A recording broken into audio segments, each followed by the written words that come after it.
اس وجہ سے ہمارے ہاں بہت جلدی ہمیں کوئی اچھے ریزلٹس اچیو ہو گئے اور یہ ہمیں لگا کہ شاید ہم نے وبا پر قابو پا لیا. اس جگہ پھر ہم سے ایک بنیادی غلطی ہوئی, اور وہ بنیادی غلطی یہ ہوئی کہ ہم نے ایک دم جتنا پریشر تھا اس کو ایز آؤٹ کر دیا.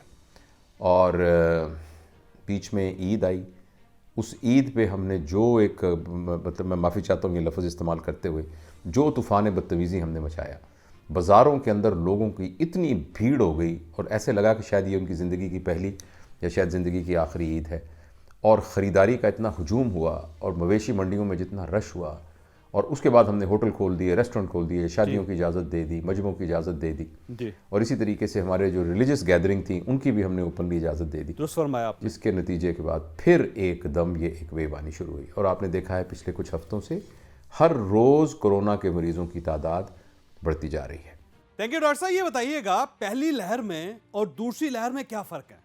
ویسے تو یہ اسی طرح کی کنٹینویشن ہی ہے, اسی بیماری کی کنٹینویشن ہے, اور کسی بھی وقت ہمارے ملک میں ہم یہ نہیں کہہ سکتے کہ کرونا ختم ہو گیا تھا.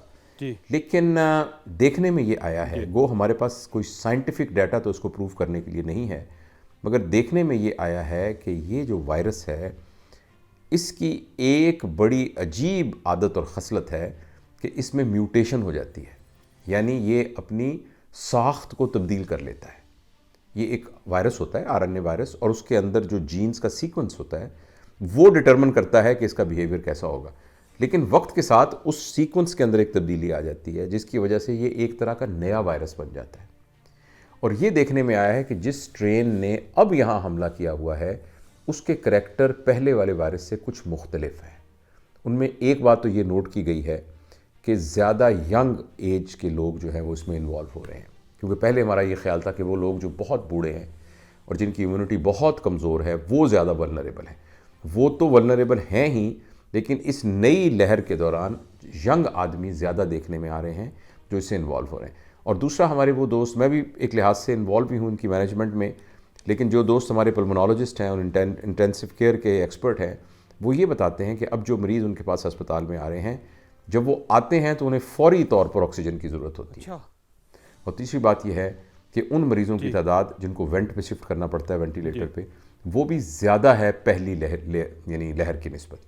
اور تیسری بات یہ کہ آپ کے علم میں ہے کہ جب ایک آدمی وینٹیلیٹر پہ چلا جائے تو پھر کافی امکان ہوتا ہے کہ وہ موت کے دروازے پہ دستک دے رہا ہے, اور بہت سارے لوگ جو ہیں پھر وینٹ سے نہیں بچ سکتے, اور لیکن کچھ بچ بھی جاتے ہیں.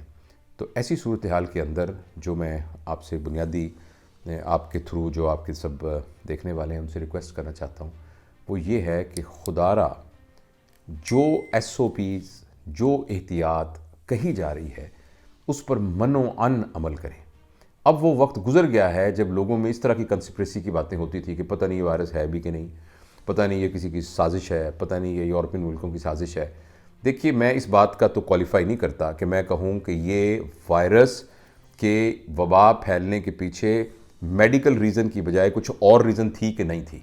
اس کے پیچھے کوئی اکنامک ریزن تھی, اس کے پیچھے کوئی پولیٹیکل ریزن تھی, یہ اس کے بارے میں تو میں کچھ نہیں کہہ سکتا. لیکن یہ حقیقت ہے کہ یہ ایک وائرس ہے, یہ ایک بیماری ہے. اس بیماری میں بہت سارے لوگ ٹھیک ہو جاتے ہیں, لیکن جن کو ہو جائے اور کمپلیکیشن ہو جائے تو وہ ان کے لیے جان لیوا یہ بیماری ہے. اچھا, یہ فرمائیے گا کہ ہمیں احتیاط کیا کیا کرنی چاہیے؟ جی جاوید صاحب, جو احتیاط ہم کر سکتے ہیں وہ تو اب ہر دفعہ ٹی وی پہ بیان کی جاتی ہیں. آپ کسی کو فون کریں تو اس میں جو رنگ ٹون آتی ہے اس میں وہ بیان کی جاتی ہیں. اصل بات یہ ہے کہ ہم اس پر عمل کرنے والے ہوں. میں جیسے آپ نے پوچھا ہے, میں آپ کو موٹا موٹا بتا دیتا ہوں.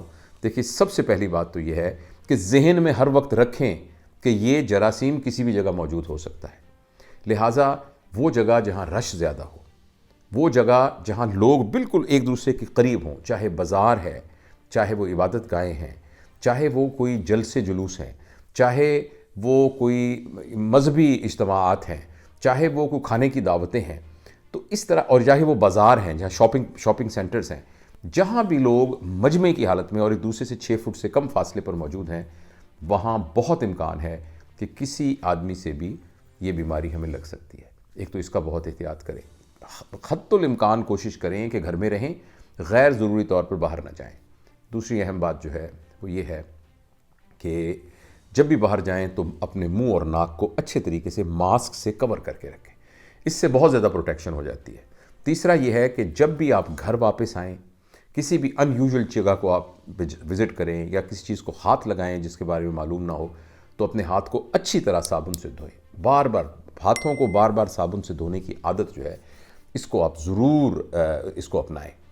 اور غیر ضروری طور پر اپنے ہاتھوں کو اپنے ناک، کان اور یہ آنکھیں ان کو ٹچ نہ کریں، کیونکہ یہی وہ جگہیں ہیں جن کے ذریعے سے وہ جراثیم اندر پہنچتے ہیں.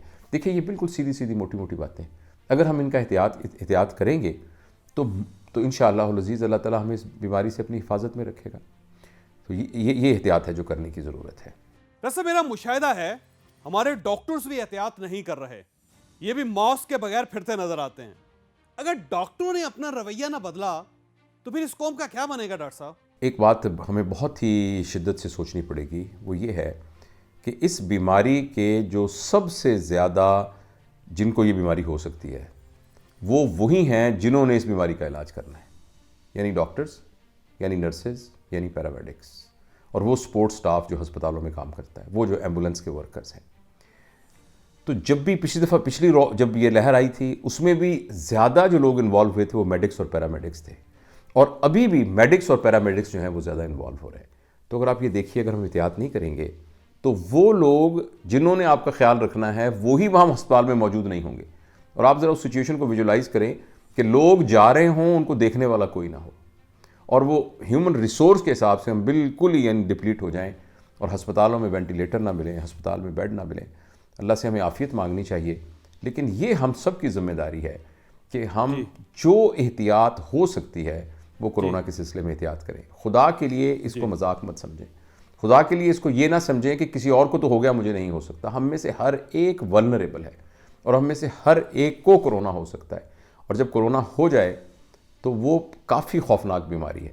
تو اس لیے اب جاوید صاحب، میں آپ سے ریکویسٹ کروں گا کہ ایک پروگرام کافی نہیں ہے، آپ ہر فورم کے اوپر اس بات کو اٹھائیں تاکہ لوگوں کو سمجھ میں آئے. ایک طرف ہمارے وزیر اعظم صاحب کا یہ کہنا ہے اور ویژن ہے، جو کہ اس میں ایک وزن بھی لگتا ہے کہ ہم لوگوں کو بے روزگار نہیں کر سکتے، لوگ جو دہاڑی کے مزدور ہیں وہ کیسے اپنے کام کریں گے. تو لیکن جو درمیانی راستہ ہے اس راستے میں ایسا بھی نہیں کہ آدمی بالکل چترے بے مہار ہو جائے اور بالکل کسی بات کا خیال نہ رکھے. ٹھیک ہے، اگر آپ اپنے بزنس کرتے ہیں وہ بزنس کریں، لیکن جو اس کے لیے ایک نارمل SOPs بنائی ہے اس کا خیال رکھیں. اللہ تعالی ہم سب کو صحت دے اور سلامتی دے، کیونکہ یہ وہ وبا ہے کہ دنیا کے ترقی یافتہ ملک بھی اس کو نہیں سنبھال سکے، ان کے بھی ریسورسز کم پڑ گئے.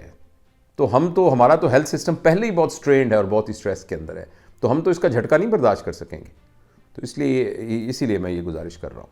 ڈاکٹر صاحب آپ کا بہت بہت شکریہ. اللہ تعالیٰ آپ کو صحت عطا کرے اور آپ ہمارے لیے مزید اچھی ویڈیوز بنا سکیں. آپ کو اگر یہ ویڈیو پسند آئی ہو تو آپ اسے دوسروں کے ساتھ شیئر کیجئے گا. یہ انشاءاللہ کسی نہ کسی کا مائنڈ اور پھر مقدر ضرور تبدیل کرے گی.